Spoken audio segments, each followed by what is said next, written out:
क्या एक वर्ग समीकरण दिया हुआ है? दिया है। इसको कौन से विधि से बनाना है? सूत्र विधि से। सूत्र विधि फार्मूला पता नहीं? Yes sir. ठीक, अच्छी बात है। इसको सूत्र विधि को इसका नाम एक और है वज्र गुणनखंड विधि। क्या बोल सकते हैं इसको? वज्र गुणनखंड विधि। ठीक है। तो इसको बनाने के लिए, सूत्र विधि बनाने के लिए क्या करते हैं हम? एक मानक समीकरण है उससे तुलना करेंगे पहला काम। ठीक है। तो चलो उसको लिख देता हूं मैं। क्या लिखूं? मानक जो समीकरण हमारा क्या है? ax + bx + बराबर 0 से क्या करेंगे? से तुलना कर देंगे। ठीक है। तो हमारा a बराबर क्या दिख रहा है? 9। b बराबर क्या दिख रहा है? 7। c बराबर क्या दिख रहा है? -2 दिख रहा है जी? -2 हुआ। चलिए अब हमारा सूत्र विधि का फार्मूला है। सूत्र विधि का फार्मूला है, देखो -b + √b का वर्ग -2ac/2a। ठीक है। ये फार्मूला है। इन्हीं फार्मूला में यहाँ पे b है, a है, c है और a। तो ये यहाँ पे सब मान निकाले हुए हैं, इसी को यहाँ पे रख देना है। रख देंगे। तो चलो देखते हैं अभी। यहाँ पे माइनस का माइनस, b का क्या मान निकला है? 7। यहाँ पे प्लस माइनस, ये रूट का रूट, यहाँ पे b का वर्ग मतलब 7 का वर्ग, यहाँ पे माइनस, ये 4 का 4, a का मान 9, c का मान -2 हुआ। पूरे का बटा 2 का 2, a का मान 9 हुआ। ये चीज। चलिए इसके बाद इसी को आगे और सॉल्व करते हैं।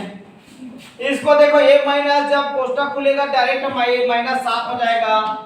तो -7 प्लस माइनस रूट के अंदर 7 का वर्ग है, मतलब 7 का वर्ग 49 माइनस, देखो अच्छा एक मिनट, ये माइनस जब इन लोगों के साथ गुना होगा तो यहाँ पे माइनस प्लस हो जाएगा प्लस।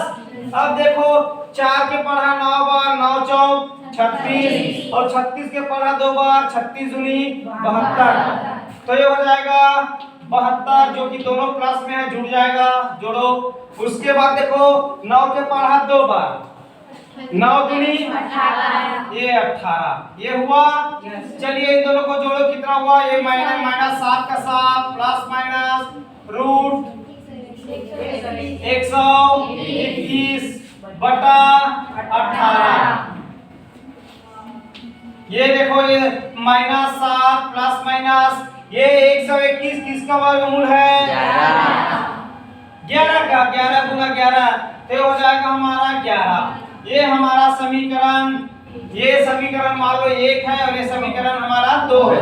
अब समीकरण 1 में समीकरण 2 में क्या करेंगे? एक बार प्लस लेने पर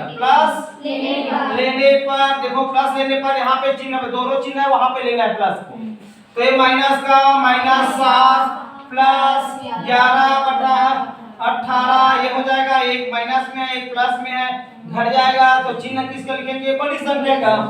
तो 11 में 7 गया 4, ये 4 बटा प्लस में है 4 बटा 18, 2 के पर हम कटेगा, 2 एकम 2, 2 दूनी 4 और 2 दुनिया 18। तो पहला मान आया 2 बटा 9। उसी प्रकार आप लिखेंगे माइनस लेने पर तो देखो हमारा समीकरण 2 में ये है हमारा -7, यहाँ पे माइनस लेंगे, ये हो जाएगा 11 बटा 18। दोनों माइनस माइनस है तो जुड़ जाएगा, चिन्ह तो माइनस का ही रहेगा। तो 11 में 7 जोड़ेंगे तो ये 18 बटा 18 एकम 18 बराबर माइनस में 1। तो इस प्रकार हमारा 2 मान, हमारा x के 2 मान प्राप्त होता है। एक 2 बटा 9 और एक -1। ठीक है। इस प्रकार हम इसका मूल ज्ञात कर सकते हैं। चलिए ठीक।